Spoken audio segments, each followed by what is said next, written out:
దేవుని పిల్లలారా, మరి కుమారుడి జన్మదినం అని చెప్పగానే కుమారుడి జన్మదినానికి సంబంధించిన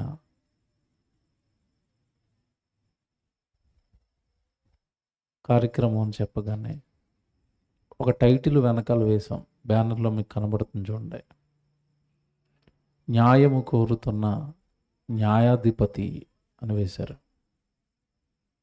కొంచెం జాగ్రత్తగా ఎక్కువసేపు మాట్లాడను, మీరు చాలాసేపు నుంచి కూర్చున్నారు కనుక. కానీ మాట్లాడే ప్రతి మాట విలువైనది కనుక ఆలోచించటానికి, అర్థం చేసుకోవడానికి ప్రయత్నించండి. న్యాయము కోరుతున్న న్యాయాధిపతి అని ఎందుకు వేసామంటే, ఈ ప్రపంచం మొత్తానికి మానవులు ఎరగని ఒక న్యాయాధిపతి ఉన్నాడు. న్యాయాధిపతి అనగానే ఇంగ్లీష్లో చెప్తే మీకు అర్థమవుతుంది, జడ్జ్ అంటారు. అంతేనా? జడ్జ్ అంటే ఎవరు? న్యాయాధిపతి. జిల్లా కోర్టుకు ఒక న్యాయాధిపతి ఉంటాడు.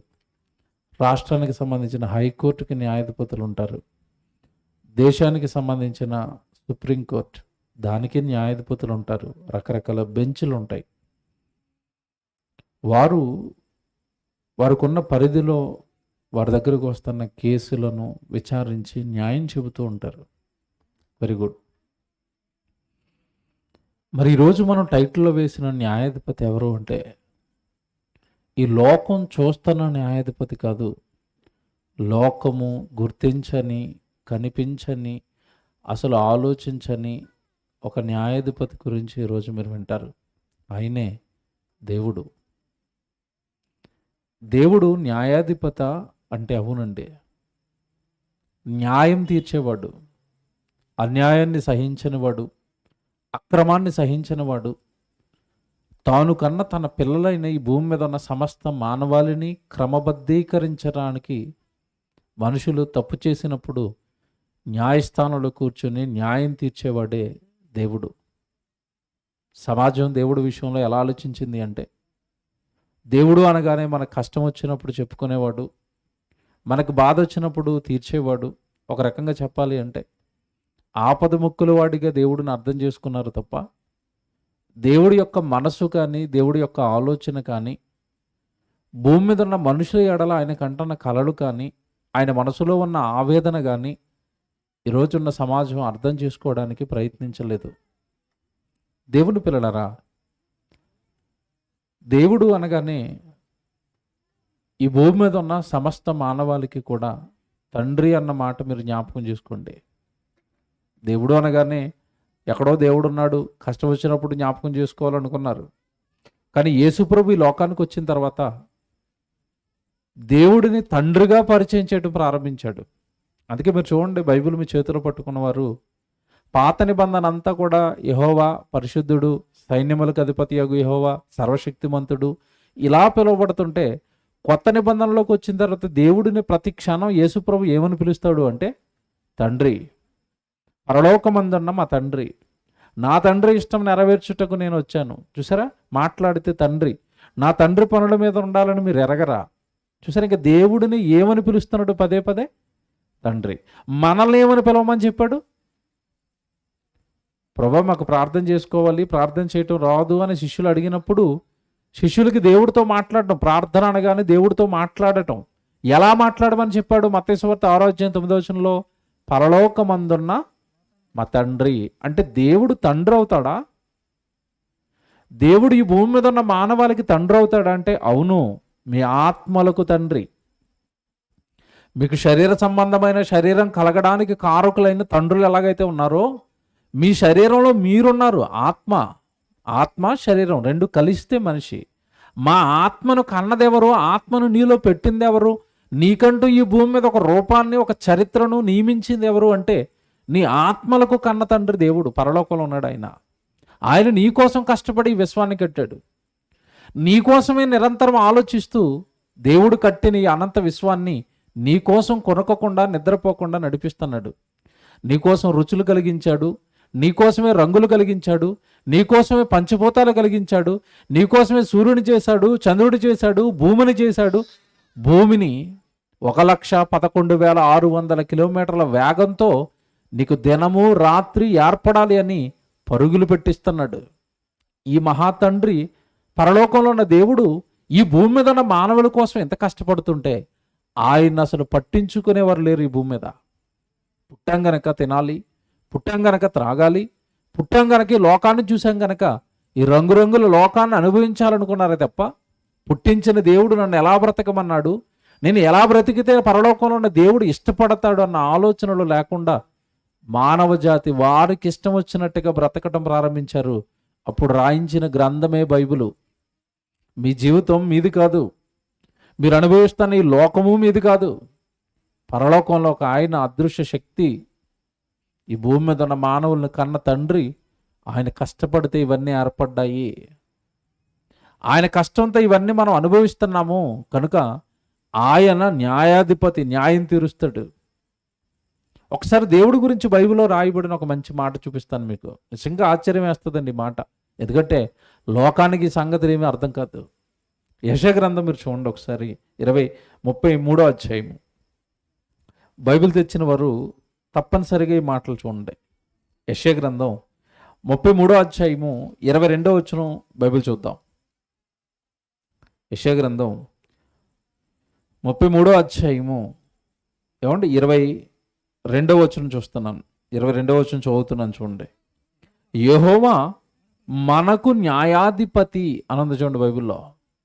యెహోవా మనకు న్యాయాధిపతి అనగా న్యాయము తీర్చేవాడు, అన్యాయాన్ని సహించినవాడు. పొరపాటున మనిషి ఎవరైనా అన్యాయం చేస్తే నువ్వు అన్యాయం చేశావని మొహం మీద చెప్పగలిగిన ఏమంటే శక్తిమంతుడు దేవుడు. ఈరోజు భూమి మీద ఉన్న మనుషులండి, వాళ్ళు అధికారులైతే, గొప్పవాళ్ళైతే, ధనవంతులైతే, వాళ్ళు ఎన్ని తప్పులు చేసినా, ఎన్ని పాపాలు చేసినా, వాళ్ళు ఎన్ని నేరాలు చేస్తున్నా, ఏమండి వాళ్ళు తప్పు చేస్తున్నారని చెప్పే ధైర్యం లేని వ్యవస్థలో ఈరోజు మనం ఉన్నాం. వాళ్ళు ఎన్ని అన్యాయాలు చేయనివ్వండి, అడగడానికి ఎవరు ఉండరు. ఇప్పుడు అధికారంలో ఉన్న ఎమ్మెల్యేలు కానివ్వండి, మంత్రులు కానివ్వండి, వాళ్ళు చేస్తున్న అక్రమాలు కానివ్వండి, అన్యాయాలు కానివ్వండి, ప్రశ్నించే వాళ్ళు ఎవరున్నారంటే ఒకవేళ ప్రశ్నించిన వాళ్ళ గొంతు ఏం చేస్తారు? నొక్కేస్తారు. ఇక్కడ దేవుడి మాట మీరు బాగా ఆలోచించగలిగితేనండి, యెహోవా మనకు న్యాయాధిపతి అంటే ఒకవేళ లోకంలో నీకు అన్యాయం జరిగితే, లోకంలో నీకు ఎవరైనా బాధ పెడుతుంటే, లోకంలో నీకంటూ ఏమంటే ఎక్కడ న్యాయం దొరకకపోతే న్యాయం నీ ఎదుట పెట్టడానికి, నీకు న్యాయం చేయడానికి ఒక ఆయన ఉన్నాడట. ఆయన దేవుడు. అందుకే ఎంత బాగా రాశాడు ఆ మాట అంటే, యెహోవా మనకు న్యాయాధిపతి, ఆయన మన శాసనకర్త అన్నాడు చూడండి. భూమి మీద ఉన్న మానవులకి శాసనాలు చేశాడట. అక్రమాలు చేయకూడదు, అన్యాయాలు చేయకూడదు, దొంగతనాలు చేయకూడదు, వ్యభిచారాలు చేయకూడదు, అత్యాచారాలు చేయకూడదు, మోసాలు చేయకూడదు. చూసారా, ఇవన్నీ యెహోవా ఈ భూమి మీద ఉన్న మానవులకు చేసిన శాసనాలు. ఆయన మనకు శాసనకర్త, యెహోవా మనకు రాజు, ఆయన మనలను రక్షించును అన్నాడు. ఈ వచనం ఒకసారి మీరు తీక్షణంగా ఆలోచించాలండి రాత్రి. ఆయన శాసనకర్తట. భూమి మీద ఉన్న మనుషులందరికీ కూడా పరలోకంలో ఉన్న తండ్రి కొన్ని శాసనాలు చేశాడట. అదే 66 పుస్తకాలు కలిగిన మహాజ్ఞాన గ్రంథం బైబిలు. అందులో మన జీవితానికి సంబంధించిన ఎన్నో శాసనాలు దేవుడు చేసి పెట్టాడు. ఆయన మన న్యాయాధిపతి. బాగుంది. మీకు మాట అడుగుతాను, నేను చెప్పేది జాగ్రత్తగా మీరు మనసు పెట్టి ఆలోచించండి. అసలు ఈరోజు లోకంలో మనిషికండి న్యాయం దొరుకుతుందా? బాగా ఆలోచించండి మీరు. న్యాయం అనేది దొరుకుతుందంటే కోర్టులకు వెళుతుంటే, కోర్టులకు వెళ్ళిన తర్వాత ఒక అతి సామాన్యుడు, ఒక పేదవాడు ఏదైనా తెలియని తప్పులోనో నేరంలోనో ఇరుక్కుంటే, ఒకవేళ ఎవరైనా ఇరికిస్తే అతను అసలు బయటికి రావడానికి ఈరోజు అవకాశం ఉందా? మీరు చెప్పండి. కోర్టులు అనేవి న్యాయం చెప్తున్నాయా? చెప్పవండి. కోర్టుల్లో న్యాయం చెప్పవలసిన జడ్జిలే ఏం చేస్తున్నారో మీకు చెప్తాను ఈరోజు. మీరు చాలా కాలం క్రితం ఒక న్యూస్ విన్నారు. గాలి జనార్దన్ రెడ్డి అని కర్ణాటక ప్రాంతానికి చెందిన ఈ వ్యక్తి మైనింగ్స్ వ్యాపారం చేసేవాడు. మీకు తెలియదు కాదు. గనులు తవ్వేసేవాడు కర్ణాటక ప్రాంతంలో, బళ్ళారి ప్రాంతంలో. గవర్నమెంట్ దగ్గర ఒక ఎకరానికి పర్మిషన్ తీసుకునేవాడు. ఒక ఎకరా తవ్వడానికి వెనకాల 100-200 ఎకరాలు తవ్వేసేవాడు. ఎవరు అడుగుతారు? అతనుకున్న బలంతో, అతనుకున్న మాఫియాతో అక్కడ జనాన్ని పెట్టి ఎవరిని రానివ్వకుండా మేనేజ్ చేసేవాడు. అలా తవ్వి తవ్వి కోటాను కోట్ల రూపాయలు, వందల వేల కోట్ల రూపాయలు సంపాదించేశాడు. ఎలా అనుమానం వచ్చింది అతని మీద ప్రజలకి కానీ ఇటు గవర్నమెంట్కి కానీ అంటే, కూతురు పెళ్ళికి మనం శుభలేఖలు పంచుతాం కదండి, కార్డులు, ఆ వెడ్డింగ్ కార్డ్స్, ఆ కార్డులు బంగారంతో చేయించి పంచాడు. చూడండి ఎలా ఉందో. కార్డులు బంగారంతో చేయించి పంచేసరికి ప్రజలకి అనుమానం వచ్చింది, ఇటు గవర్నమెంట్కి అనుమానం వచ్చింది. ఎంత డబ్బు ఇతనికి ఎక్కడది? ఏమంటే మనం 10 రూపాయలు కార్డు పంచడానికి 10 సార్లు ఆలోచిస్తాం, అంతే కదండి. వెడ్డింగ్ కార్డు 10 రూపాయలు అనేసరికి 10 సార్లు ఆలోచిస్తాం మనం. అమ్మో కార్డులకి ఎంత అయితే తర్వాత భోజనాలకి ఎంత అవుతుంది? పెళ్ళి అనేసరికి ఏమంటే వేల రూపాయలు ఖర్చు కదా. బంగారంతో కార్డులేసి ఏమంటే పనిచేసాడండి. ఇలాగ అంగరంగ వైభవంగా ఆవిడ తన కూతురికి పెళ్లి జరుగుతున్న పెళ్లి మండపకానికి డెకరేషన్ 2000 నోట్లతో డెకరేషన్ చేశాడు. చూసారండి ఏసీబీ వాళ్ళు ఏంటి కదా అని చూసేసరికి వేల కోట్ల అక్రమ మైనింగ్ చేశాడు. కేసులు వేశారు, దొరికిపోయాడు, జైల్లో వేశారు సిబిఐ వాళ్ళు. జైల్లో వేసిన తర్వాత ఇతను చేసిన అక్రమాలకి ఎక్కడ బెయిల్ రావటం లేదు. అనుకోకుండా ఒక రోజు ఒక కోర్టులో ఒక జడ్జి గారు అతనికి బెయిల్ ఇచ్చేసాడు, బయటకు పంపించేశాడు. ఏసీబీ వాళ్ళకి ఇప్పుడు ఎవరి మీద డౌట్ వచ్చిందో తెలుసా? బెయిల్ ఇచ్చిన జడ్జి గారి మీద డౌట్ వచ్చింది. ఎక్కడా ఇతనికి బెయిల్ రావటం లేదు కదా, నేరస్తుడని పక్కాగా నిరూపించాం కదా, జడ్జి గారు ఎలా బెయిల్ ఇస్తారు అని వెళ్ళేసరికి ఆలోచించేసరికి ఏమండి ఈ జడ్జి గారి మీద ఏసీబీ వాళ్ళు ఎంక్వైరీ చేసేసరికి దొరికిపోయాడండి జడ్జి గారు. ఆ గాలి జనార్దన్ రెడ్డి దగ్గర కోట్ల రూపాయలు లంచం తీసుకుని జడ్జే న్యాయాన్ని మార్చేశాడు. ఇతనికి బెయిల్ ఇచ్చేసాడు అక్రమంగా లంచం తీసుకుని. ఇది మీకు ఎందుకు చెప్పానంటే, ఇప్పుడు న్యాయం చేయవలసిన జడ్జిలు కూడా ఈరోజు ఏం చేస్తున్నారు? అన్యాయం చేస్తున్నారు, అక్రమాలు చేస్తున్నారు. అవతల ఎదురుగ్గా ఉన్నవాడు ధనవంతుడైతే అతడి పక్షాన న్యాయం తీర్చేస్తున్నారు. ఇలా ఉంది లోకం, ఇలా ఉంది సమాజం. పోనీ మీరు వెళ్ళండి, మీకు ఒకటి చెప్తాను. ఇప్పుడు మీరు ఎక్కడన్నా న్యాయానికి వెళ్తుంటే న్యాయం దొరుకుతుందంటే అస్సలు దొరకదండి. న్యాయం ఎవరి పక్షాన ఉంటుందంటే, లోకంలో ఒక సామెత ఉంది, డబ్బున్నవాడికి చట్టమట చుట్టమట. చూసారా? డబ్బు లేనివాడికి చుట్టం కాదు. డబ్బున్నవాడికి చట్టం చుట్టమైతే నీకెక్కడ న్యాయం దొరుకుతుంది పేదవాడికి అంటే? న్యాయం లేదండి. దేవుడి గురించి ఇక్కడ రాయబడిన మాట చూడండి, యెహోవా మనకు న్యాయాధిపతి. ఒకసారి మనసు పెట్టి ఆలోచించండి, దేవుడి దగ్గర అసలు అన్యాయం జరుగుతుందండి? అన్యాయం జరిగే అవకాశమే లేదు. నువ్వు బ్రతుకుతున్న బ్రతుకును బట్టి నీకు న్యాయం చేస్తాడు దేవుడు భూమి మీద.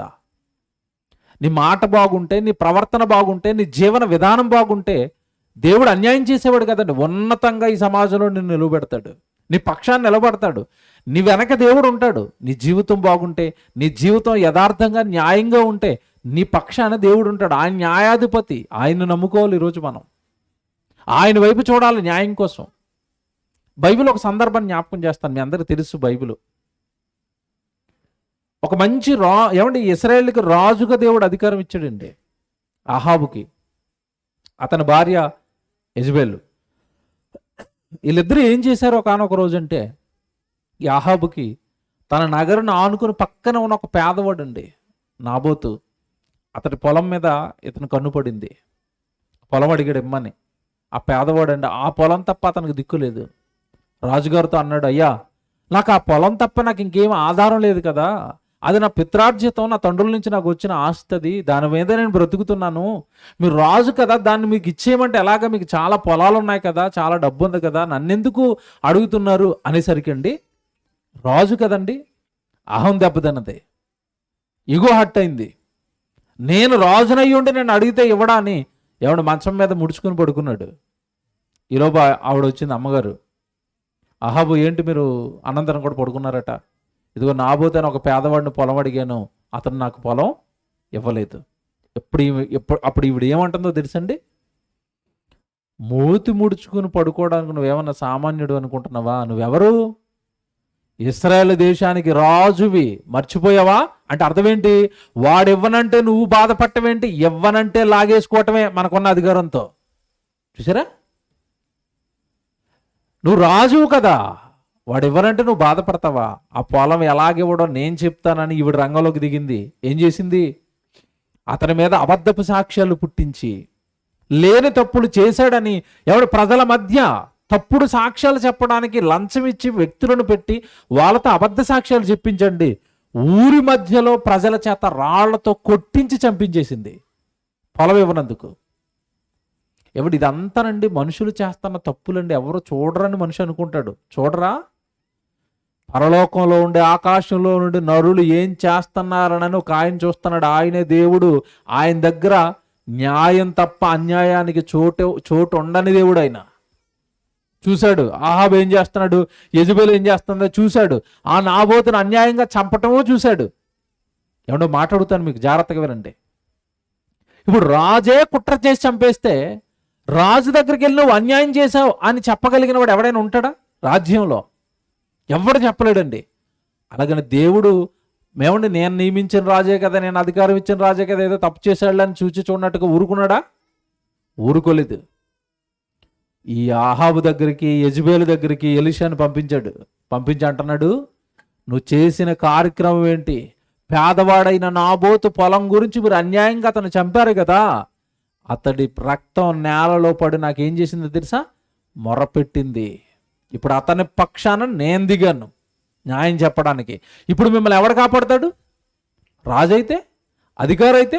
దేవుడు దిగాడు అనుకోండి, న్యాయం చెప్పడానికి ఎవరైనా నిలబడతారు ఆయన ముందు? నిలబడరండి. అప్పుడు దేవుడు ఇచ్చిన తీర్పు ఏంటో తెలుసండి? ఎక్కడైతే నాబోతు రక్తాన్ని మీరు చిందించారో అక్కడే అహాబు కుక్కలొచ్చి నీ రక్తాన్ని తాగుతాయి, నువ్వు కూడా అలాగే చావబోతున్నావు అన్నాడు. అలాగే చచ్చిపోయాడండి అహాబు యుద్ధంలో. తర్వాత యెజెబెలుతో చెప్తున్నాడు, ఎక్కడైతే నీ భర్త చచ్చిపోతున్నాడో అక్కడే కుక్కలు వచ్చి నిన్ను పీక్కు తింటాయి అన్నాడు. ఏమంటే యెజెబెలు కూడా అలాగే చచ్చింది. ఇదంతా మీకు ఎందుకు చెప్పానో తెలుసా? మనుషులు నన్ను ఎవరో చూడటం లేదనుకుని ఏం చేస్తున్నారు ఈరోజు భూమి మీద? ఇష్టం వచ్చినట్టుగా ప్రవర్తిస్తున్నారండి. బలహీనుడిని అణిచేస్తున్నారు, పేదవాడిని తొక్కేస్తున్నారు. న్యాయం లేదు, నిబద్ధత లేదు, యథార్థత లేదు, నైతిక విలువలనేవి లేవు సమాజంలో. అనుకుంటున్నారు మమ్మడెవడు చూస్తాడులే అని. ఇదంతా మీరు మనసులో పెట్టుకొని ఇప్పుడు ఇంకొక విషయం చెప్తాను. ఇప్పుడు మీకు న్యాయము కోరుతున్న న్యాయాధిపతి అనగానే దేవుడే న్యాయాధిపతి అని ఇప్పటి వరకు మీకు చెప్పుకొచ్చాను. మరి ఆయన ఎవరిని న్యాయం అడుగుతున్నాడు, ఏమి న్యాయం అడుగుతున్నాడు అంటే మీరు ఆశ్చర్యపోయే సంగతి ఒకటి రాత్రి బైబిల్లో మీకు చూపిస్తాను. దేవుడే సర్వమానవాళికి న్యాయం చేసేవాడు. ఆయన అంటున్నాడు బైబిల్లో ఒక విషయాన్ని దేవుడు చెప్తాడండి. ఇప్పుడు జాగ్రత్తగా యెషయా గ్రంథం మనం చూద్దాం అందరం త్వరగా. యెషయా గ్రంథం అందరూ బైబిల్ జాగ్రత్తగా తీసుకోండి. 5వ అధ్యాయము మొదటి నుంచి చదువుదాం. యెషయా గ్రంథం 5వ అధ్యాయము మొదటి నుంచి చదువుతాం. జాగ్రత్తగా నెమ్మదిగా బైబిల్ చూసుకోండి అందరూ. బైబిల్ లేని వాళ్ళు కొద్దిసేపు చాలా జాగ్రత్తగా, విలువైన మాటలు ఇవి, జాగ్రత్తగా వినండి. 5వ అధ్యాయము మొదటి వచనం, నా ప్రియుని గూర్చి పాడదని వినుడి, అతని ద్రాక్ష తోటను బట్టి నాకిష్టుడైన వారిని గూర్చిన పాడదను వినుడి. సత్తువు గల భూమి గల కొండ మీద నా ప్రియునికి ఒక ద్రాక్ష తోట ఉండెను. జాగ్రత్తగా వినండి, ఏముందట? ద్రాక్ష తోట. ఆ ద్రాక్ష తోట కూడా ఎక్కడుందట? చాలా జాగ్రత్తగా అక్కడ రాయబడుతున్న ప్రతి పదంలోనూ చాలా భావము, చాలా అర్థం ఉందండి. ఈ ద్రాక్ష తోట ఎక్కడుందని చెప్తున్నాడు? సత్తువ భూమి గల కొండ మీద. తోట ఎక్కడుంది? మంచి సారం కలిగిన భూమి, మంచి సత్తువ కలిగిన భూమి. అలాంటి భూమి మీద ఒక అతను ఏం వేసాడట? ద్రాక్ష తోట వేశాడు. Very good. తర్వాత ఏం చెప్తున్నాడు? సత్తువ గల భూమి గల కొండ మీద నా ప్రియునికి ఒక ద్రాక్ష తోట ఉండెను, ఆయన దానిని బాగుగా త్రవ్వి రాళ్లను ఏరి అందులో శ్రేష్టమైన ద్రాక్ష తీగలను నాటించెను. జాగ్రత్తగా వినండి, నేలే సత్తువ కలిగిన నేలట. ఆ నేలను బాగా చదును చేశాడట, ఆ నేలను బాగా త్రవ్వాడట, అందులో ఉన్న రాళ్ళన్నీ కూడా ఏరేసాడట. ఏరేసిన తర్వాత అందులో తీగలు పెట్టాడట. ఏ తీగలు? ద్రాక్ష తీగలు. ద్రాక్ష తీగలు కూడా ఎలాంటివి పెట్టాడట? శ్రేష్టమైన ద్రాక్ష తీగలు అన్నాడు. మీరు అప్పుడప్పుడు చూడండి, రైతులు విత్తనాలు కొనేటప్పుడు ఏ విత్తనాలు పడితే ఆ విత్తనాలు కొనరు. మీకు తెలుసు కదా, విత్తనాలు మంచివి కొంటారు. ఎందుకు మంచివి కొనాలి? మంచి విత్తనాలు అయితే మంచి పంట వస్తుంది. అందుకే చూడండి, ఇప్పుడు విత్తనాలు కంపెనీలు వచ్చేసినాయి. మీరు టీవీలో యాడ్స్ చూస్తుంటే ప్రతి సినిమా హీరోనో లేదంటే సినిమాలో ఉన్న సైడ్ క్యారెక్టర్లను పెట్టి విత్తనాలు యాడ్లు వచ్చేస్తూ ఉంటాయి. మీకు చూడండి, పత్తి విత్తనాల గురించి యాడ్లు, ఏమంటే జొన్న విత్తనాల గురించి యాడ్లు, వరి విత్తనాల గురించి యాడ్లు. అంటే మంచి విత్తనాలు మేము అమ్ముతున్నాం అని కంపెనీలు ఈరోజు పోటీ పడుతున్నాయి. అది మంచిదో కాదో యాడ్లో తెలియదు, భూమిలో వేసిన తర్వాత తెలుస్తుంది. అక్కడ మంచిదనే యాడ్ ఇస్తాడు, వేసిన తర్వాత ఒక్కటి పండదు. రైతులు ఆత్మహత్యలు ఎందుకంటే విత్తనాలు అతను మోసం చేశాడట అంటారు. అంటే పంట పండకపోవడానికి గల కారణం ఏంటంటే విత్తనాల లోపం. కానీ ఇక్కడ నాటిన అతను ఎలాంటి తీగలు నాటాడట? శ్రేష్టమైన తీగలు నాటాడట. వెరీ గుడ్, చూద్దాం. మంచి నేల, బాగా చదును చేశాడు. ఆ తర్వాత మంచి సత్తువు కలిగిన ద్రాక్ష తీగలను అతను నాటించాడు. తర్వాత చూడండి మీరు అక్కడ, తర్వాత చూడండి. ఆయన దాన్ని బాగా త్రవ్వి రాళ్ళ నీరు అందులో శ్రేష్టమైన ద్రాక్ష తీగలు నాటించెను. దాని మధ్యను బురుజు ఒకటి వేయించి ద్రాక్ష తొట్టిని తొలిపించెను. ఏమన్నా ముందుగానే ఏం చేశారట? దాని మధ్యలో, పొలం మధ్యలో ఒక చిన్న స్పేసు, లేదా పొలానికి గట్టు దగ్గర ఒక ప్లేస్ వదులుతారు. వ్యవసాయం చేసే వాళ్ళకైతే నేను చెప్పేది అర్థమవుతుందండి. వరి వ్యవసాయం చేసేటప్పుడు మీరు చూడండి, ఆ వరి వ్యవసాయం ఉన్న పొలానికి దగ్గరగానే కళ్ళం అని ఒకటి ఉంటుంది, తెలుసు కదా? ఇక్కడ పండిన పంట అంతా కోచిన తర్వాత కళ్ళంలో వేసి అక్కడ నూర్చుతారు. నూర్చిన తర్వాత గింజలను ఎగరబోసి శ్రేష్టమైన గింజలన్నీ, బరువైన గింజలన్నీ బస్తాల్లో నింపి అలా తీసుకుని వెళ్ళిపోతారు. దాన్నే కళ్ళం అంటారు.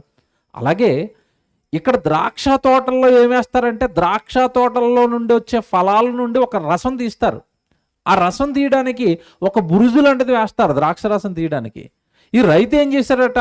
నేను ఎలాగో మంచి పంట వేసాను కదా, ఖచ్చితంగా ద్రాక్ష పళ్ళు మంచి ద్రాక్ష రసాన్ని ఇస్తాయి అని ముందుగానే ఏం తవ్వించేశారట? బురుజు కట్టించేశారట. తర్వాత చూడండి, ఇప్పుడు అక్కడ 4వ వచనం చూడండి, 3వ వచనం అండి. కావున పైన ఒక వచనం వదిలేసాను చూడండి, ద్రాక్ష తొట్టిని తొలిపించెను. పైన ద్రాక్ష పండ్లు ఫలింపవలెనని ఎదురు చూచుచుండెను, కానీ అది కారు ద్రాక్షలు కాచెను. ఆగండి, చూసారా? ఇప్పుడు అంతా పంట అంతా అయిపోయింది. 6 నెలల్లో 5 నెలల్లో సంవత్సరం కష్టపడ్డాడు. కష్టపడిన తర్వాత ద్రాక్ష పళ్ళు వచ్చేస్తాయని ద్రాక్ష పళ్ళు దగ్గరికి వెళ్ళేసరికి ఏ ద్రాక్ష పళ్ళు కాచాయట? కారు ద్రాక్షలు. అంటే అర్థం ఏంటి చెప్పండి? చేదుగా ఉంటాయి, తినగలమా? తినలేమండి. అప్పుడప్పుడు మీరు చూడండి, ద్రాక్ష పళ్ళులో చివరి ఉంటుంది ఒకటి చిన్నగా. ఈ పళ్ళన్నీ బాగుంటాయి, పొరపాటున అది నోట్లోకి వెళ్ళింది అనుకోండి, అది ఉంటే బాగా పుల్లగా ఉంటుంది, లేదంటే చేదుగా ఉంటుంది. అబ్బాబ్బా అని ఊసేస్తారు కిందకి. దాన్ని కారు ద్రాక్ష అంటారు, తినడానికి పనికిరాదు. ఇప్పుడు ఇంత గొప్పగా ఇతను వ్యవసాయం చేస్తే మొత్తం ద్రాక్ష తోట అంతా కూడా ఏ కాయలు కాచిందట? కారు ద్రాక్షలు కాచిందట. ఇప్పుడు రైతు ఏమైపోవాలి మీరు చెప్పండి నాకు? రైతు ఏమైపోవాలి? పంట పండకపోతే ఈరోజు రైతు ఏమైపోతున్నాడు? పురుగుల మందు తాగి ఆత్మహత్య చేసుకుంటున్నాడు. ఇక్కడ మీరు జాగ్రత్తగా ఈ 3వ వచనం కానీ జాగ్రత్తగా చదవాలి. ద్రాక్ష పండ్లు ఫలింపవలనని మీరు ఎదురు చూచుచుండెను, కానీ అది కారు ద్రాక్షలు కాచెను. కావున యెరూషలేము నివాసులారా, యోధావారులారా, నా ద్రాక్ష తోట విషయమై నాకు న్యాయం తీర్చవలనని మిమ్మల్ని కోరుచున్నాను. ఇప్పుడు చెప్పండి అంటున్నాడు. ఈయన వచ్చాడు, రైతు అంటున్నాడు, ఎందుకు నా పంట ఇలా నాశనం అయ్యింది? మనుషులారా, మీరు నాకు న్యాయం చెప్పండి. నా పంటలో ఇలా కారు ద్రాక్షలు కాయడానికి గల కారణం ఏంటి? పోనీ నేనేమైనా నా తోటకి తక్కువ చేశానా? చెప్తాడు చూడండి కిందకి. ఆ తోటకి కోసం అతను ఎంత కష్టపడ్డాడో కింద చెప్తా ఉంటాడండి. 4వ వచనం, నేను నా ద్రాక్ష తోటకి చేసిన దానికంటే మరి ఏమి దానికి చేయగలను? అది ద్రాక్ష పండ్లు కాయునని నేను కనిపెట్టినప్పుడు అది కారు ద్రాక్షలు కాయుటకు కారణమేమి? ఆలోచించండి. నేను నా ద్రాక్ష తోటకు చేయబో కార్యమును మీకు తెలియజెప్పదను. అది మేసివేయబడినట్లు దాని కంచెను కొట్టివేసేదను, అది త్రొక్కబడినట్లుగా దాని గోడలను పడగొట్టి దానిని పాడు చేసేదను. అది శుద్ధి చేయబడదు, పారతో త్రవ్వబడదు, దానిలో గచ్చపొదలను బలు రక్కస చెట్లను బలిసి ఉండును. చెప్తున్నాడు చూడండి. ఒకప్పుడు దాన్ని ఎలా కాపాడాను నేనంటే, ఏ జంతువు కూడా తోటలోనికి ప్రవేశించకుండా చుట్టూ నేను కంచె వేశాను, కాపాడాను, దాన్ని ఎరువేశాను. రైతులు ఎంత కష్టపడి వ్యవసాయం చేస్తారో మీలో చాలా మందికి తెలుసు. రైతులను చూస్తున్న వాళ్ళకైతే తెలుసు. నిద్రపోరండి వాళ్ళు. రాత్రి ఇప్పుడు పొద్దుగుకిన తర్వాత పొలం నుంచి ఇంటికి వస్తారు, తెల్లవారుజాము 4-5 గంటలకే వెళ్ళిపోతారు. మీరు చూడండి, రైతులు ఇంట్లో ఉండరండి. తెల్లవారేసరికి పొలం ఏ జంతువుని పడిపోతుందేమో, ఎవరైనా పాడు చేశారేమో, ఎక్కడైనా ఎండిపోయిందేమో, తెల్లవారేసరికి పొలం ఎలా ఉంది. పసిపిల్లని ఎలాగైతే తల్లి కానీ తండ్రి కానీ చూసుకుంటారో వ్యవసాయం చేస్తున్న రైతు అంటే పొలాన్ని అలాగే చూసుకుంటాడు. ఇంట్లో ఉండబోతా అవుతుంది, మనసంతా పొలం పొలం పొలం పొలం పొలం మీదే మనసంతా ఉంటుంది. మీకు ఇంకా చూడండి, కొన్ని ప్రాంతాల్లో నుండి ఏమంటే పగలంతా కష్టపడి పొలంలో పనిచేస్తారండి. పొలంలో పనిచేసిన తర్వాత రాత్రిళ్ళు ఆ పొలాన్ని కోతులు వచ్చి తినేస్తాయి, లేదా పందులు వచ్చి తినేస్తాయి. అందుకని మీరు చూడండి, చాలా చోట్ల పొలంలో మధ్యలో ఒక గూడేస్తారు, గుడిసేసుకుంటారు. ఆ గుడిసేసుకుని దానిపైన పడుకుంటారండి రాత్రంతా. ఒక పెద్ద కంచం తీసుకుని అలా సౌండ్ చేస్తూ ఉంటారు. ఎందుకు? కోతులు లేదంటే ఏమంటే పశువులు లేదంటే ఏవైనా పందులు ఆ రాత్రి ఆ పొలాన్ని తినేయకుండా పగలంతా కష్టపడి పనిచేశాడు, రాత్రి దాన్ని కాపాడుకోవడానికి నిద్రపోకుండా సౌండ్లు చేస్తూ ఆ పొలం దగ్గరే ఉంటున్నాడు. ఏమంటే ఇంత కష్టపడి వ్యవసాయం చేసిన తర్వాత పంట పండలేదంటే ఎలాగుంటుంది మీరు చెప్పండి? మీకేమనిపిస్తుంది చెప్పండి? ఇప్పుడు ఆ పంట పండన పొలాన్ని ఏం చేయాలి మీరు చెప్పండి? ఇప్పుడు ఏం చేయాలి మీరు చెప్పండి? ఏం చేయాలి? మీ నోటితో మీరు చెప్పండి, ఏం చేయాలి? దాన్ని కాల్ చేయాల, అంతే కదండి. పండకపోతే మనుషులు పొలం పండని పంటను ఏం చేస్తారండి? కాల్ చేస్తారు. వెరీ గుడ్, కాల్ చేయాలి, ఉండనివ్వకూడదు.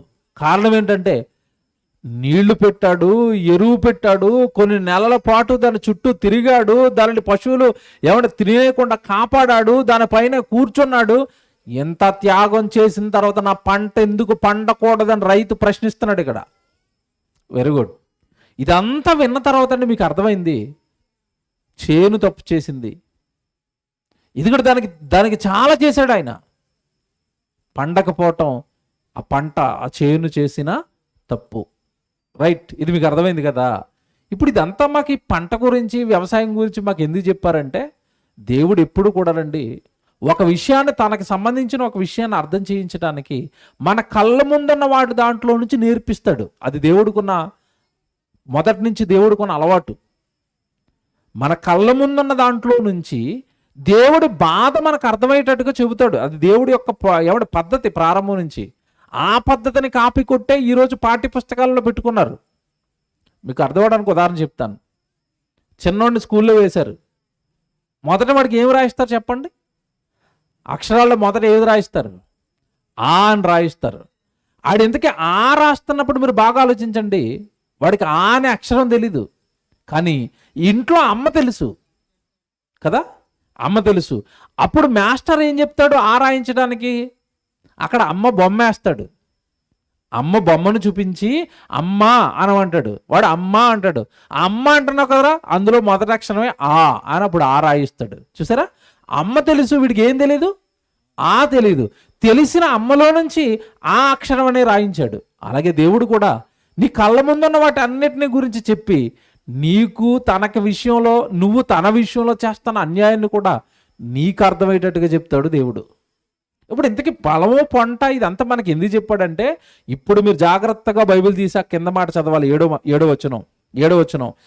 నేను దానికి మీరు ఏం చేయాలో మీరు నాకు న్యాయం చెప్పండి, ఆ పంటకి నేను ఏం చేయాలో నాకు చెప్పండి అన్నాడు కదా. నేను ఎంత కష్టపడి దానికి చేసినా అది పండలేదు కనుక, ఫలించలేదు కనుక నేను దాన్ని ఇంకా కంచి తీసివేయబోతున్నాను, దాన్ని త్రొక్కించబోయబోతున్నాను, దాన్ని ఇంకా శుద్ధి చేయను, దాన్ని విడిచిపెట్టేస్తాను అన్నాడు కదా. ఇదంతా దేని గురించి చెప్తున్నాడు అంటే, 7వ వచనం జాగ్రత్త చూడండి. అక్కడ ఇశ్రాయేలుల వంశము సైన్యములకు అధిపతియగు యెహోవా ద్రాక్ష తోట. ఇంతకీ ద్రాక్ష తోట గురించా మనుషుల గురించా? మనుషుల గురించట. ఎంత బాగా చెప్పాడు చూడండి. ఇశ్రాయేలుల సైన్యములకు అధిపతియగు యెహోవా ద్రాక్ష తోట, యోధా మనుషులు ఆయనకిష్టమైన వనము. ఇశ్రాయేలు గురించి, యూదుల గురించా ఇది? వనమన్నా, ద్రాక్ష తోట అన్నా, భూమి మీద ఉన్న మనుషులా? అవునండి. నీకు పొలం తెలుసు, పంట తెలుసు, కానీ మనుషులను దేవుడు కన్నాడు అని, మనుషులను కూడా దేవుడు పెంచి పోషిస్తున్నాడు అని, మనుషులు కూడా దేవుడి కోసం ఫలించాలని ఆయన ఎదురు చూస్తున్నాడు అన్న సంగతి నీకు తెలియదు కనుక ముందు పొలాన్ని చూపించాడు. పంట పండలేదు అన్నాడు. ఆ పొలానికి నేను చాలా చేశాను అన్నాడు. ఫలించినప్పుడు ఆ పంట నేను ఏం చేయాలో నాకు న్యాయం చెప్పండి అన్నాడు. నీకు కోపం వచ్చింది కదా పంట మీద, పొలం మీద. అలాగే ఈరోజు భూమి మీద ఉన్న మనుషులందరినీ కూడా నేను పుట్టించాను, నేను కలిగించాను.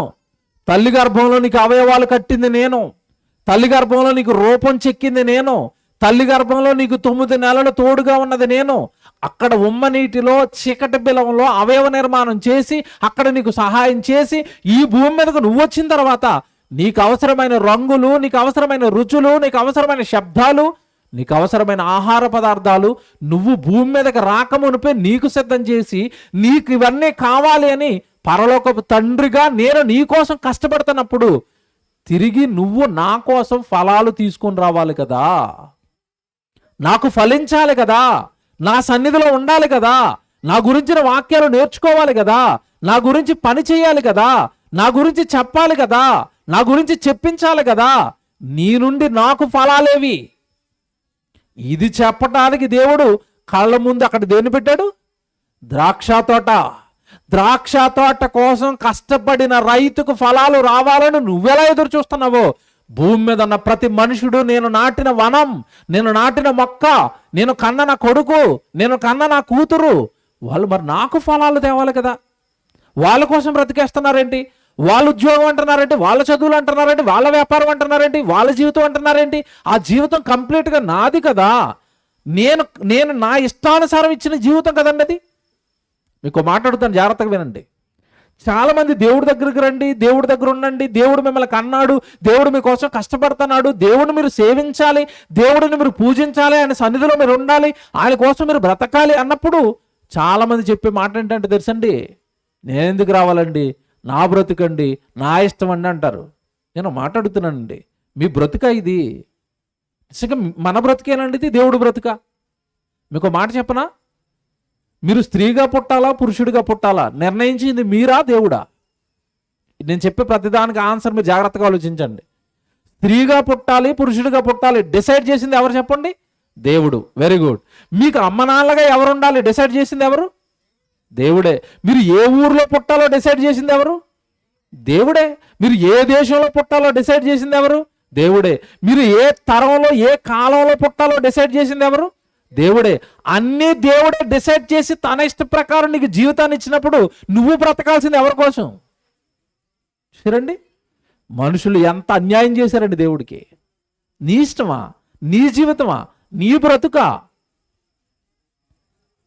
ఈరోజున్న సినిమాలు కూడానండి దేవుడి మీదకి మనుషులు తిరగబడేటట్టుగా చేస్తున్నాయి.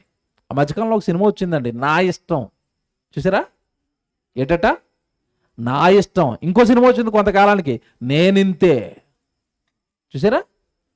ఇలాంటి పిచ్చి పిచ్చి టైటిల్ పెట్టి నా ఇష్టం నేనెంతే, నా ఇష్టం నేనెంతే అని ఎవడి మనిషిని గర్విష్టిగా మార్చి ఇటు కన్న తల్లిదండ్రుల మీద తిరగబడేటట్టుగా చేశారండి. తల్లిదండ్రులకు లోబడే పిల్లలు ఉన్నారా ఈరోజు? లేరు. పోనీ స్కూల్లో విద్యాబుద్ధులు చెప్తున్న గురువుకి ఏమైనా లోబడతారా?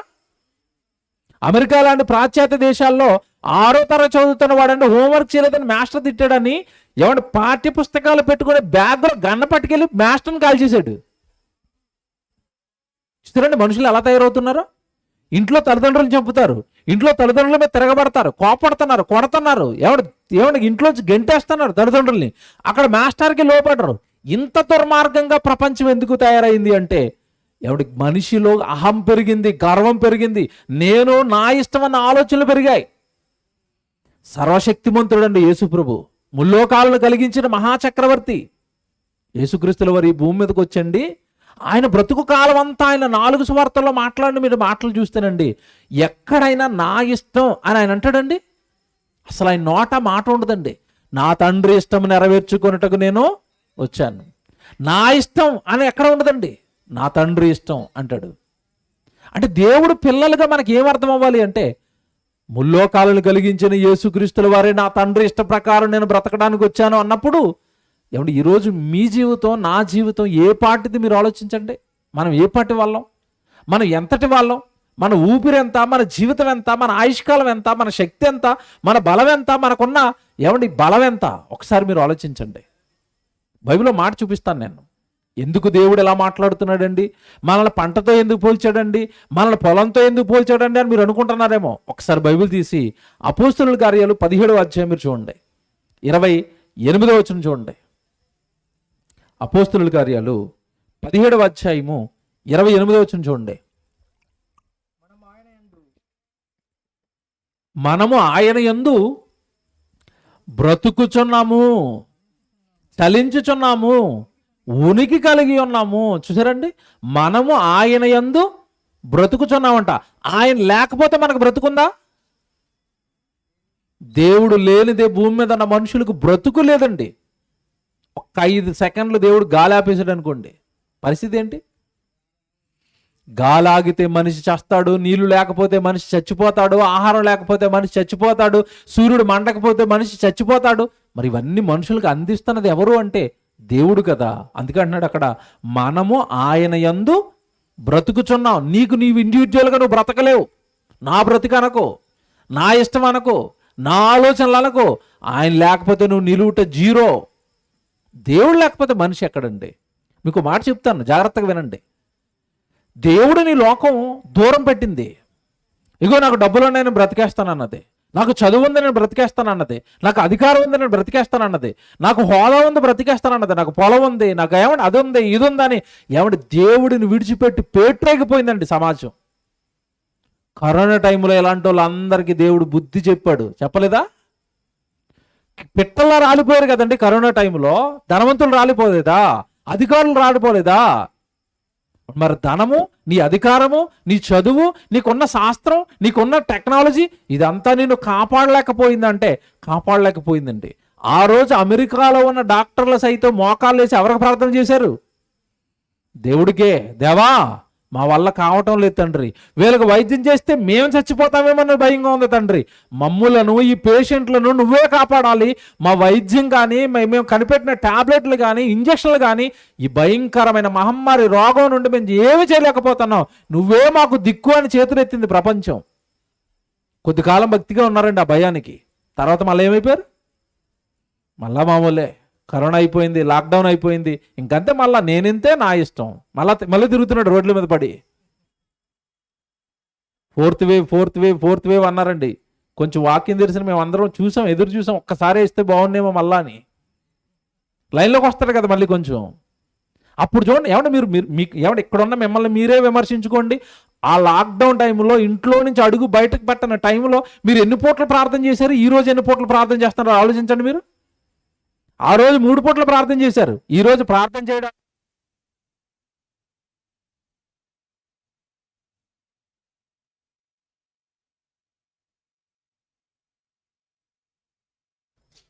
Hello right.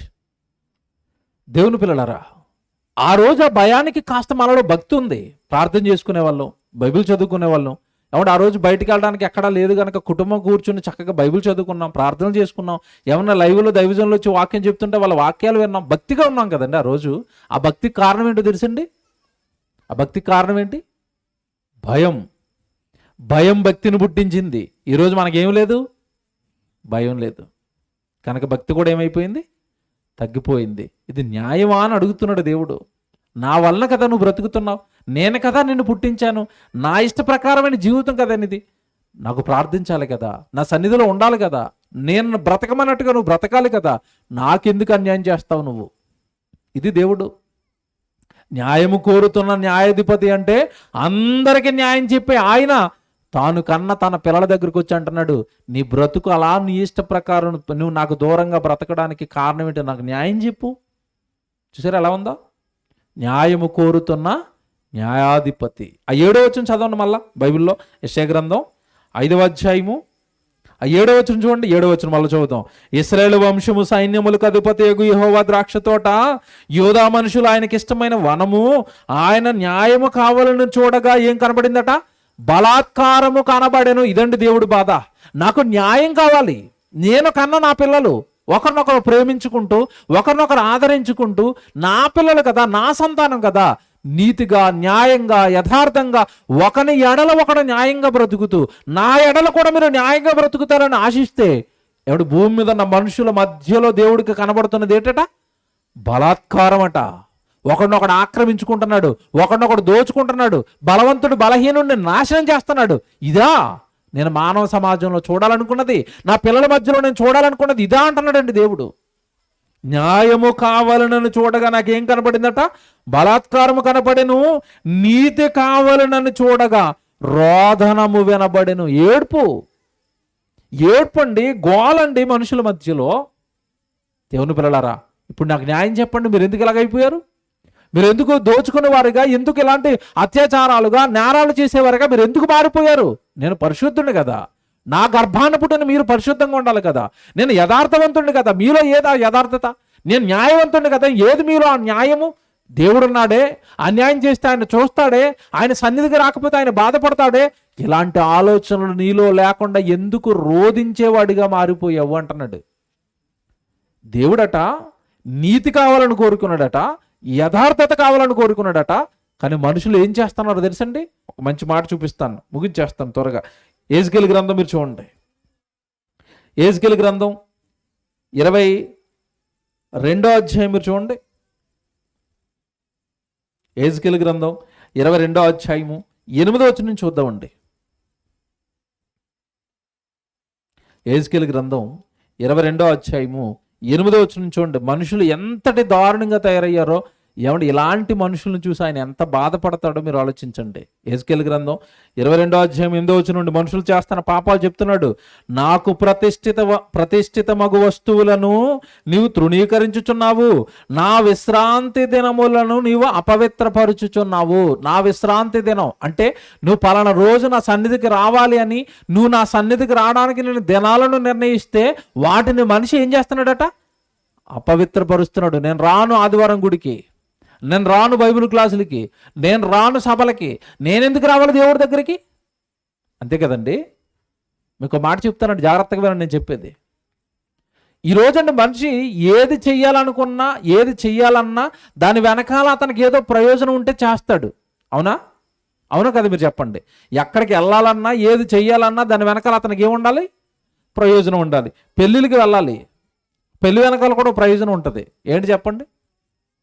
బాగా ఆలోచించి చెప్పండి. పెళ్ళిళ్ళకు ఏమంటే హడావుడిగా ఎందుకు వెళ్ళిపోతారు? పెళ్ళికి వెళ్ళడానికంటే ఒక్కొక్కరికి ఒక్కొక్క రీజన్ ఉంటుందండి. ఏంటో తెలుసా రీజను?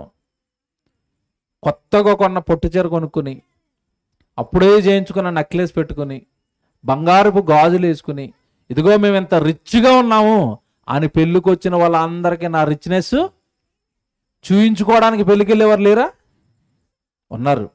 అక్కడ చాలా మంది చుట్టాలు వచ్చేస్తారు కనుక వాళ్ళందరినీ పలకరించాలి, వాళ్ళతో మాట్లాడాలి, మనుషులతో మాట్లాడి సంతోషించి ఆనందించడానికి కొంతమంది వెళ్తారు. ఈ మాట చెప్పొచ్చో లేదోనండి, ఇది కూడా నిజమే. ఎందుకంటే బైబిల్లో దేవుడు చెప్పాడు, వారి కడుపే వారి దేవుడు అన్నాడు.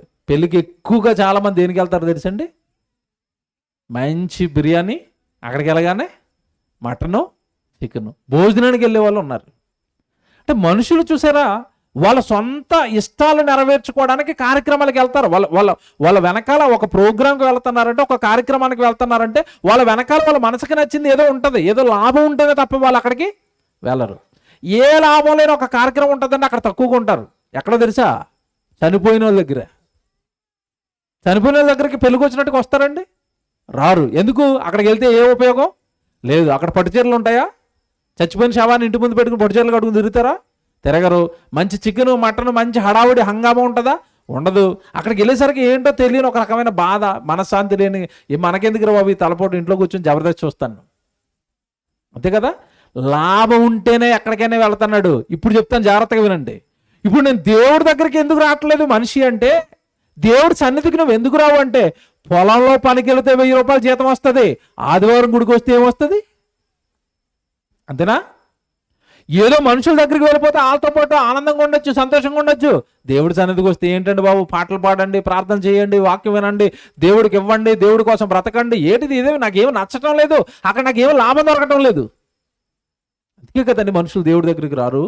అంటే దేవుడితో కూడా లాభము నష్టం అనే వ్యాపారాన్ని ప్రారంభించారు. నేను చెప్తున్న మాట మీరు చదువుకున్న తర్వాత యోబు గ్రంథం 21వ అధ్యాయం 14వ వచనంలో ఉంటుంది ఇది. మేము దేవుడి దగ్గరికి రావడానికి ఆయన మాకు ఏమిస్తాడు? సర్వశక్తిమంతుడు దేవుడిని సేవించుటకు మాకు లాభమేమి? లాభం.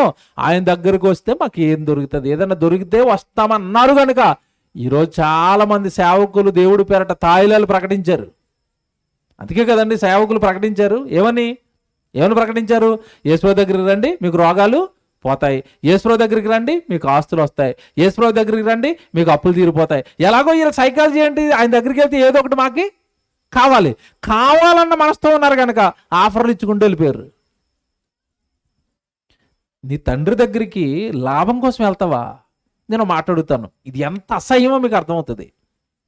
మిమ్మల్ని కన్న మీ తండ్రి ఉంటాడు కదా, మిమ్మల్ని కన్నాడు కదా, పెంచాడు కదా, గొప్ప చేశాడు కదా, వివాహం చేశాడు కదా.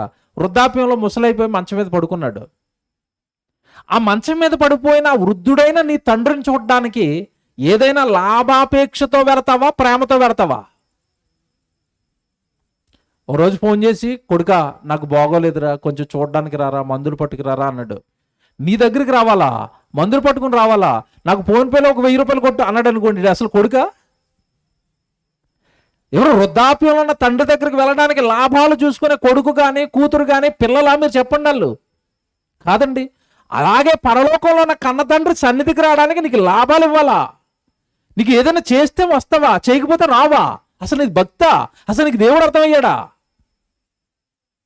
దేవుని పిల్లలారా, ఈ రాత్రి దేవుడిని బాగా అర్థం చేసుకోండి. నేను కన్నాను, నేను మీకోసం ఈ విశ్వాన్ని కట్టాను, మీ రాక కోసం ఎదురు చూస్తున్నాను. నా పిల్లలు కదా, నా దగ్గరకు వస్తారు అని, నాకు మీ ప్రేమను అందిస్తారని, నా ప్రేమను మీరు పొందుకుంటారు అని, నా కోసం ఆలోచిస్తారు అని, నన్ను మహిమపరుస్తారని, నా నామానికి కీర్తి తెస్తారు అని, నా సన్నిధిలో ఉంటారని, ఎందుకు కదా నేను మీకు జీవితాన్ని ఇచ్చాను. దేవుడు ఎంత బాగా మాట్లాడుతున్నాడు చూడండి, అక్కడ ఎంత బాగా ప్రశ్నిస్తున్నాడు చూడండి మనుషుల్ని. మీ జీవితం మీ ఇష్టం కాదు, పరలోకంలో ఉన్న కన్న తండ్రిగా నా ఇష్టం అది. నా ఘనత కోసం, నా కీర్తి కోసం, నా కోసం బ్రతకడం కోసం భూమి మీద ఉన్న మనుషులుగా మీకు జీవితాన్ని ఇచ్చాను నేను. ఇది దేవుడు. చదవండి, కావాలంటే మాట చదివిస్తాను ఇప్పుడు నేను. ఎఫెసీయులకు రాసిన పత్రిక 1వ అధ్యాయము 4-6 వచనం ఒకసారి చదవండి. ఏమంటున్నాడు చూడండి వాక్యం.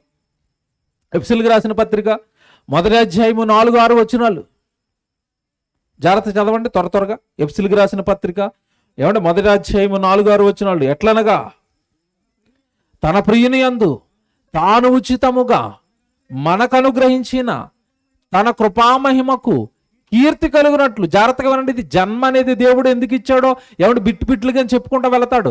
తన కృపామహిమకు కీర్తి కలగడానికి నువ్వు పుట్టావు. తనకు కీర్తి తీసుకురావడానికి పుట్టావు. తనను మహిమపరచడం కోసం పుట్టావు. తన కోసం చెప్పటం కోసం పుట్టావు. అదే ఉంటుంది, కిందకి చదువుకోండి. అలాగా తన చిత్త ప్రకారమైన దయా సంకల్పం అంటాడు. మనలను ముందుగా తన కోసం నిర్ణయించుకున్నాడు అంటాడు. మనం మన కోసం పుట్టలేదు, ఆయన కోసం పుట్టాం. ఆయన కోసం పుట్టిన నువ్వు ఆయన కోసం బ్రతకాలి కదా, ఆయన సన్నిధిలో ఉండాలి కదా. ఇదంతా విడిచిపెట్టాడండి మనిషి. భయంకరమైన పాపాలు చేసుకుంటూ వస్తున్నాడు. ఇప్పుడు అక్కడికి వచ్చేయండి యెహెజ్కేలు గ్రంథానికి, నేను చదివిస్తాను ఆ లిస్ట్. మనుషులు చేస్తున్న నేరాలు ఎంతటి భయంకరంగా ఉన్నాయో, దేవుడు ఎంత గొప్ప వర్ణన ఇచ్చాడో కొన్ని మాటలు చెప్తాను. యెహెజ్కేలు గ్రంథం 22వ అధ్యాయము 8వ వచనం. ప్రతిష్ఠితమగు వస్తువులను నీవు తృణీకరించుచున్నావు. నా విశ్రాంతి దినములు అనగా నా సన్నిధి అంటే నీకు ఇష్టం ఉండదు, వాటిని అపవిత్రపరుస్తున్నావు. 9వ వచనం. కొండెములు చెప్పి నరహత్య చేయువారు నీలో కాపురం ఉన్నారు. ఏంటంట? మనుషులు ఎలా ఉన్నారట? కొండెములు చెప్పి నరహత్యలు చేస్తున్నారట. తర్వాత అంటున్నాడు, పర్వతముల మీద భోజనము చేయువారు నీ మధ్యన నివసించుచున్నారు. నీలో కామ వికార చేష్టలు జరుగుచున్నవి. తమ తండ్రి మానాచ్ఛాదమును తీవారు నీలో ఉన్నారు. అసూచి అయి బహిష్టి అయిన స్త్రీని చెరుపువారు నీలో కాపురం ఉన్నారు. ఒకడు తన పొరుగువాని భార్యను కూడి హేయ క్రియలు చేయును. మరి ఒకడు కామాతురుడే తన కోడలని అపవిత్రపరుచును. నీలో జనులు తండ్రి కుమార్తెకు తన సహోదరుని చెరుపుదురు. నన్ను మరచిపోయి, ఇది ఇక్కడి నుంచి జాగ్రత్త చదవండి. ఇదంతా ఇంతటి భయంకరమైన కోడలు జరుపుతున్నారట, తండ్రిని జరుపుతున్నారట, సహోదరుని జరుపుతారట, చంపుతారట. ఇంత దారుణంగా సమాజం ఎందుకు తయారైంది అంటే, ఇక్కడ ఒక విషయం చెప్తున్నాడు. టాప్ మోస్ట్ పాయింట్ ఇదే. మీరు సమాజంలో ఉన్న ఈ భయంకరమైన నేరాలకు కారణం ఇదే. వారు నన్ను మరిచిపోయి ఇవన్నీ చేస్తున్నారు. 12వ వచనం ప్రారంభం అదే. జాగ్రత్త చదవండి. 12వ వచనం. నన్ను మరిచిపోయి నరహత్య చేయుటకే లంచము పుచ్చుకుని వారు నీలో ఉన్నారు. ఇదంతా ఎందుకు చేస్తున్నారట? ఎందుకంటే పాపాలన్నీ జరుగుతున్నాయట. నన్ను మరిచిపోయి, దేవుడిని మరిచింది లోకం. దేవుడు న్యాయాధిపతిని మర్చిపోయింది. దేవుడు జన్మిచ్చాడని మర్చిపోయింది. ఆయన న్యాయంగా బ్రతకమని చెప్పాడన్న మాట మర్చిపోయింది. ఎవరి ఇష్ట ప్రకారం వాళ్ళ ఇష్టాలు నెరవేర్చుకోవడానికి నేరాలు చేస్తున్నది. ఇదంతా కూడా నన్ను మరిచిపోయి చేస్తున్నారు అన్నాడు చూడండి దేవుడు. మరిచిపోతే నేరాలు జరుగుతాయా? నేరాలు జరుగుతాయండి. తండ్రి భయాన్ని కుమారుడు మర్చిపోయాడు అనుకోండి, ఇష్టం వచ్చినట్టుగా రోడ్ల మీద తిరుగుతాడు, సిగరెట్లు తాగుతాడు, మందు తాగుతాడు. ఎందుకంటే తండ్రిని మర్చిపోయాడు కదా, తండ్రి భయాన్ని మరిచాడు కదా. దేవుని పిల్లలారా, కనుక దేవుడు ఈ రాత్రి మనతో చెప్తున్నది ఒకటే, న్యాయం అడుగుతున్నాడండి దేవుడు. పుట్టించాను కదా, కన్నాను కదా, మీ దేహాలతో నన్ను మహిమపరచాలి కదా, మీరెందుకు నాకు దూరంగా ఉంటున్నారు? మీరెందుకు మీ ఇష్ట ప్రకారం బ్రతికేస్తున్నారు? మీ జీవితం నాది కదా, నా వలన బ్రతుకుతున్నారు కదా. నాకు మహిమేది మీ బ్రతుకు నుండి, నాకు కీర్తేది మీ జీవితం నుండి. ఇదండి దేవుడు బైబిల్ ప్రకారం మనల్ని ప్రశ్నిస్తున్న ప్రశ్నలు. న్యాయం అడుగుతున్నాడు దేవుడు, న్యాయం అడుగుతున్నాడు. నేను మాట్లాడిన మాటల్లో ఏమన్నా ఏదన్నా అన్యాయం ఉందా? నేను చెప్పిన వాటిలో ఏదైనా తప్పు ఉందా? నేను చేశాను కదా, మానవుల కోసం నేను కష్టపడుతున్నాను కదా, ఎందుకు మనుషులు ఇలా ఉంటున్నారు అని ప్రశ్నిస్తున్నాడండి దేవుడు. దేవుని పిల్లలారా, ఈ రాత్రి మనసు పెట్టి ఆలోచిస్తేనండి, పరలోకంలో ఉన్న దేవుడి మనసు మనకు అర్థమవుతుందండి. ఆయన వల్ల కదండి బ్రతుకుతున్నాం. కరోనా టైంలో వేల మంది, లక్షల మంది చనిపోయి వెళ్ళిపోతే కేవలం దేవుడు కృప వల్ల కదండి మనకు ప్రాణాలతో ఉన్నాం, మన కుటుంబం క్షేమంగా ఉంది, మనం క్షేమంగా ఉన్నాం, మన బిడ్డలు క్షేమంగా ఉన్నారు. చక్కగా సంతోషంగా ఆనందంగా కుటుంబంతో మేము పిల్ల పాపలతో మనం బాగున్నావు అంటే పరలోకంలో ఉన్న కన్నతండ్రి కాపుదల నీ మీద ఉండబట్టి కదా, నిన్ను నమ్మబట్టి కదా, నిన్ను ఇంకా కుర్చీలో కూర్చోబెట్టాడు. ఈరోజు అంటే నిన్ను నమ్మబట్టి కదా ఇక్కడ కూర్చోబెట్టాడు. నువ్వు ఆయన కోసం బ్రతుకుతావని, ఆయన కోసం వస్తావని, ఆయన గ్రంథం చదువుతావని, ఆయన గురించి ఇలాంటి మీటింగులు పెట్టి తెలియని వాళ్ళకి ఆయన వద్దకు నడిపించి ఆయన కోసం చెబుతావని, నీ గురించి కలలు కాని కదా నీ జీవితాన్ని ఇలా కాపాడుతున్నాడు, నిలవబెడుతున్నాడు. న్యాయం ఏదండి మన జీవితంలో? దేవుడు ఎంతగా కష్టపడుతుంటే మన జీవితంలో దేవుడికి ఉన్న స్థానం ఎంత, దేవుడి గురించి ఉన్న ఆలోచనలు ఎంత? ఈరోజు దేవుడు మనకు జ్ఞాపకం వచ్చేది 2 సందర్భాల్లో. ఎప్పుడు చెప్పండి? ఏంటా 2 సందర్భాలు? అపాయం వచ్చినప్పుడు, హాస్పిటల్లో ఉన్నప్పుడు, డాక్టర్ చేతులు ఎత్తేసినప్పుడు వెంటనే గుర్తొచ్చే పేరు ఎవరు చెప్పండి? మా వలన చేయగలిగింది అంతా చేశాం, ఇక ఆయన కూడా ఇలాగ అంటాడు పైకి. ఎవరు? డాక్టర్ గారు. ఇక ఆయన చేయాలంటాడు. ఎవరైనా? దేవుడు. ఎప్పుడైనా ఆలోచించావు అసలు నీకు ఎందుకు చేయాలైనా? నువ్వేం చేసావని నీకు చేయాలి? బాగా ఆలోచించండి. కనుక దేవుని పిల్లలారా, దేవుడు అనగానేనండి తండ్రి, కష్టపడినవాడు, ప్రేమించినవాడు, మన కొరకు ఎదురు చూస్తున్నవాడు, మనం రావాలి అని ఈ లోకానికి మనల్ని కన్నవాడు, ఈ లోకాన్ని కట్టినవాడు, ఆయన కోసం మనం బ్రతుకుతామని ఆశపడుతున్నవాడు, ఆయన చెంతకు మనల్ని పిలుస్తున్నవాడు. ఏం కోరుకోలేదండి దేవుడు, తన ఎద్దుకు పిలిచి ఆయన కోరుకున్నది ఒకటే, మీరు నీతిగా ఉండండి, న్యాయంగా ఉండండి, యథార్థంగా ఉండండి, మనుషులను ప్రేమించండి. అంతా కూడా ఒకే తండ్రి పిల్లలం కదా, వేరు భావాలొద్దు, కులాలొద్దు, మతాలొద్దు. యేసుప్రభువు చెప్పింది అదే కదండి, అందరికీ తండ్రి అయిన దేవుడు ఒకడే, ఆయన పిల్లలమైన మనం అంతా ఒక్కటిగా ఉండాలి, ఆయన ఉద్దేశాలు నెరవేర్చాలి, ఆయన ఉన్న మహాలోకం పరలోకానికి మనం అందరూ చేరుకోవాలన్న ఉద్దేశంతో దేవుడి జీవితాన్ని ప్రసాదించాడు. చివరికి ఒక మాట చూపించి ముగిస్తాను. రోమపత్రిక 12వ అధ్యాయము 1వ వచనం చదువుకుని ముగించుకుందాం. రోమపత్రిక 12వ అధ్యాయము 1వ వచనం మీరు చూడండి. కాబట్టి సహోదరులరా, పరిశుద్ధమును దేవునికి అనుకూలమునైన సజీవ యాగముగా మీ శరీరములను ఆయనకు సమర్పించండి. యేసుక్రీస్తుల వారి శరీరం ఆయనకి ఇవ్వబడింది, అపోస్తుల శరీరాలు ఆయనకి ఇవ్వబడ్డాయి సేవకి, ఆయన గురించి మాట్లాడటం కోసం, ఆయన కోసం పనిచేయటం కోసం. న్యాయం చేశారండి వాళ్ళంతా. ఆయన ఉప్పు తింటున్నా అప్పుడప్పుడు చూడండి, వాళ్ళు ఉప్పు తిన్నామండి, వాళ్ళకి ద్రోహం చేయకూడదని అంటుంటారు. వాళ్ళు ఉప్పు తిన్నామండి, వాళ్ళ ఇంటికి న్యాయం చేయాలని అంటుంటారు. వాళ్ళ వల్ల మనం పొందుకున్నామండి మేలు, వాళ్ళకి అన్యాయం చేయకూడదని అంటారు. మంచి మనుషులు మాట్లాడివి. మరి అలాంటిది పరలోకంలో ఉన్న కన్న తండ్రి కష్టాన్ని మనం అనుభవిస్తున్నప్పుడు ఆయనకు మనం చేస్తున్నది ఏంటి, ఆయన కోసం మనం బ్రతుకుతున్నది ఏంటి, ఆయన కోసం మనం ఆలోచిస్తున్నది ఏంటి, ఆయనకు మనం చేస్తున్న న్యాయం ఏంటి చెప్పండి? బాగా ఆలోచించండి. మీ రాక కోసం జగత్తు పునాది వేయబడక మునుపు మిమ్మల్ని కని ఈ జగత్తులో మిమ్మల్ని కట్టడానికండి, మిమ్మల్ని పెట్టడానికి కష్టపడ్డ కన్న తండ్రికి మిలుకుమని మన జీవితకాలం 60-70 సంవత్సరాలు అండి. దానికి కూడా పూర్తి గ్యారంటీ లేదు. గ్యారంటీ లేని జీవితాలు ఇవి.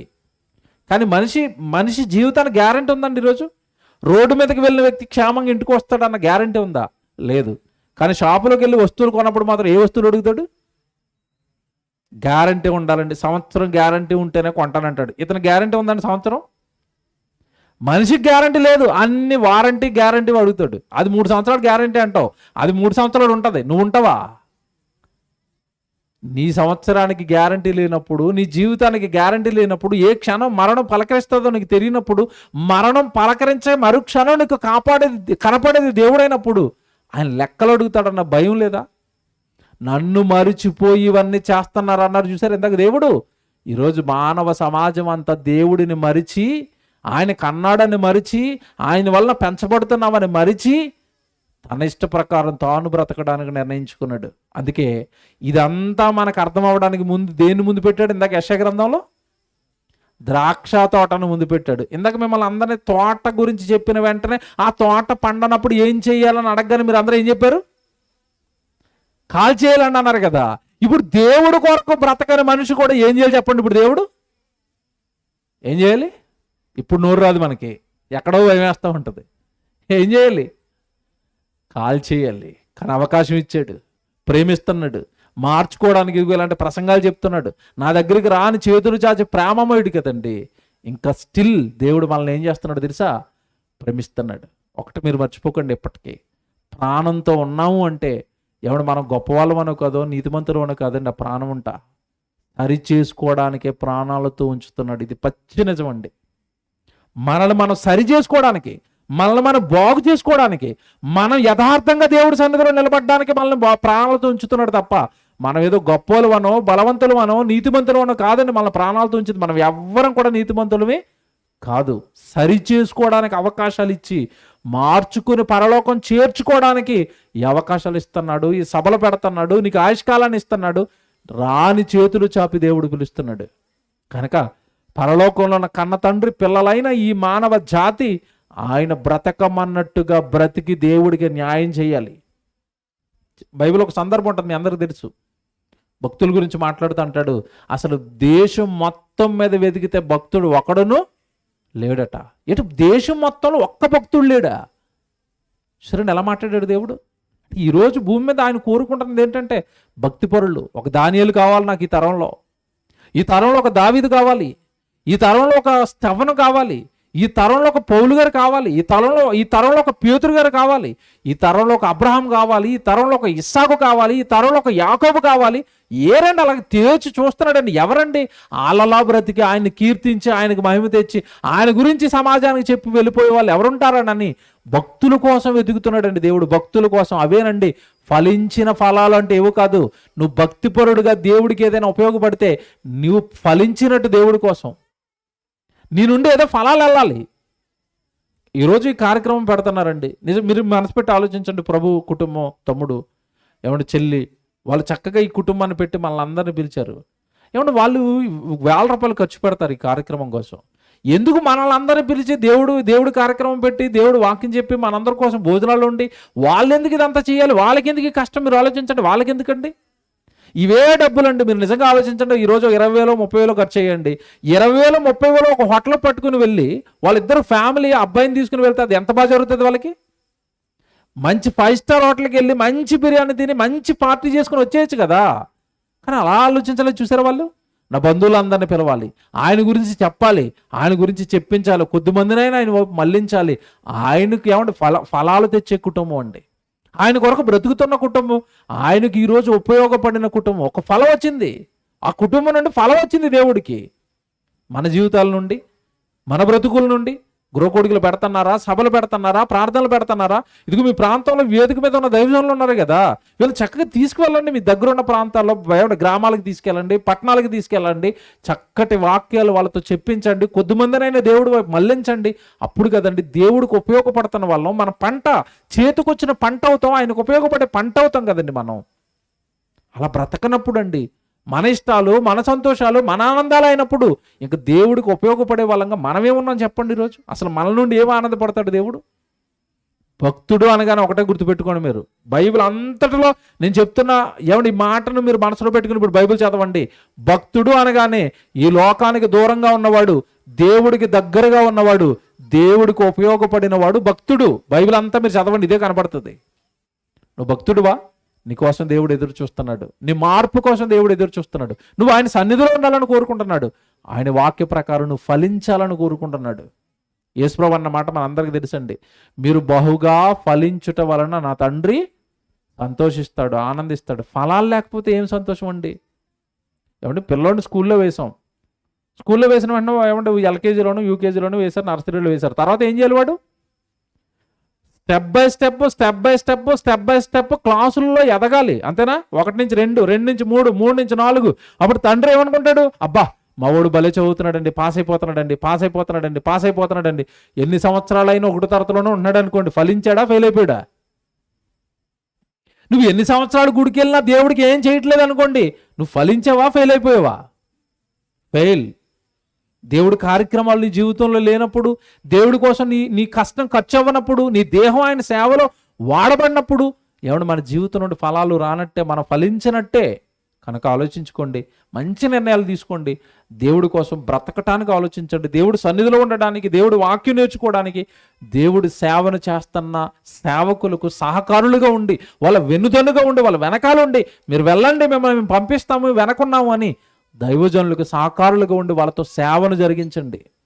ఇది దేవుడు కోరుకున్న ఫలించే వనం, ఫలించే ద్రాక్ష తోట. అందులో మీరు నేను ఉండాలి అని, అలాగే ఈరోజు జన్మదినం జరుపుకుంటున్న ఆ కుమారుడు జీవితం ఉండాలి అని, ఆ కుటుంబం కోసం, కుమారుడి కోసం ప్రార్థన చేద్దాం. ప్రార్థన.